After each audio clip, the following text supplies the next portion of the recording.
বলেন সুবহানাল্লাহ। এই আপনার পর্দারে যে আল্লাহর বান্দা মন্দির ভিতরে আল্লাহর ভয় পয়দা হবে না, ওই আল্লাহর বান্দা বান্দি কোনদিন গুনাহ থেকে বেঁচতে পারবে না। শয়তান পারবে না, পারবে মুসা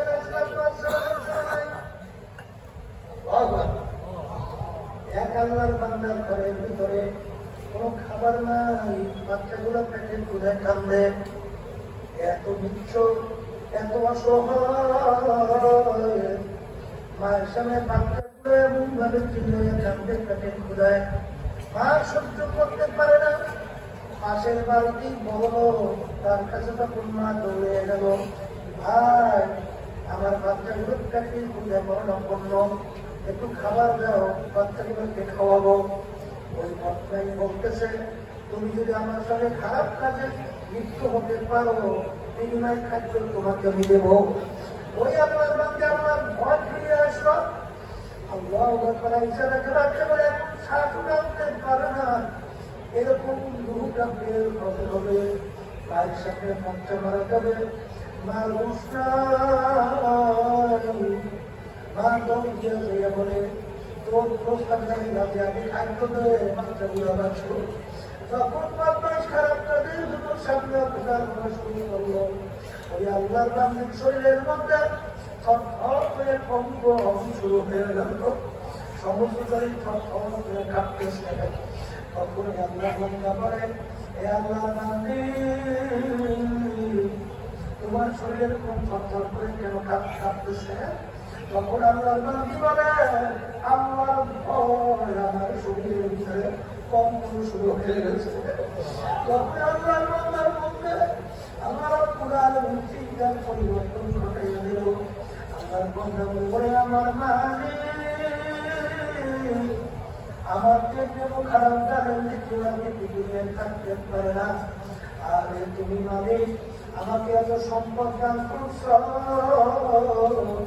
আমাকে এত সম্মান দান করছো, তোমার এই নাতি এত সবাই বাচ্চাগুলো মারা যায়, এই অবস্থায় তোমার ভয়টার শরীর কাঁপে, আর আমার বুদ্ধের ভিতরে খুব কষ্ট লাগলে কাঁপলো না। এই কথা বললে আল্লাহ ভয় সেগুলো ফিরে আসলো। আর ডাক্তার আল্লাহ বান্দি তোমার যত মান লাগে বস্তা ভরিয়া নেও, খাবার দিয়ে বাচ্চাদেরকে খাওয়াও, আমার বাড়িটার খাওয়া একেবারে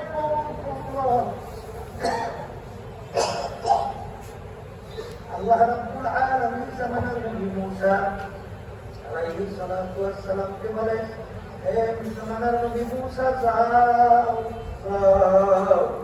তুমি আমার ওই বান্দাকে সুসংবাদ দাও, আমি ওর জীবনের গুনাহটা মাফ কইরা দিলাম, এই সুসংবাদটা আমাকে তুমি জানাও।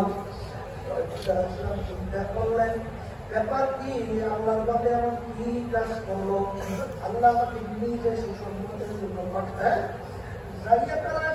করার পরে নবী বলে, আমার মালিক তোমার কাছে সুসংবাদ পাঠাইছে, তোমার জীবনের সব গুনাহ মাফ হয়ে গেছে। এমন কি তুমি এমন করছো? তখন ঘটনা যখন বুঝা করলো, অনাহার নাকশা আনিল হাওয়া আতিনাল জান্নাতা হিয়াল মাওয়া। সেই আল্লাহর বান্দা নবী আমার মাওলার ভয় গুনাহ থেকে ফিরে থাকবে, আমার মালিক বলেন তাদের জন্য আমি বেহেশত ঘোষণা করলাম। ভাইদেরকে বলবো, পর্দারে না বোনদেরকে বলবো, আল্লাহ ভয় ভিতরে পয়দা করা লাগবে। আল্লাহ ভয় যদি ভিতরে পয়দা না হয়, বাজার সেই দিকে ইসলামের ব্যানার লাগাইয়া পীর হইয়া মুক্তি হইয়া মহাদেশ দিয়া আল্লাহ এবং আল্লাহ রসুলের বিরুদ্ধাচরণ করতে একটু দ্বিধা করবে না। জোরে বলো কথা ঠিক আছে, ঠিক। এই জন্য আল্লাহর ভয় ভিতরে পয়দা করা লাগবে। এই নম্বরে বলছে, ওয়ালা তামুতুন্না ইল্লা ওয়া আনতুম মুসলিমুন। আমার মালিক বলেন, খবরদার তোমারই মুসলমান না হলে জীবনে মরিও না। এখন অনেকে মনে মনে বলতে পারে, হুজুর আলহামদুলিল্লাহ আমরা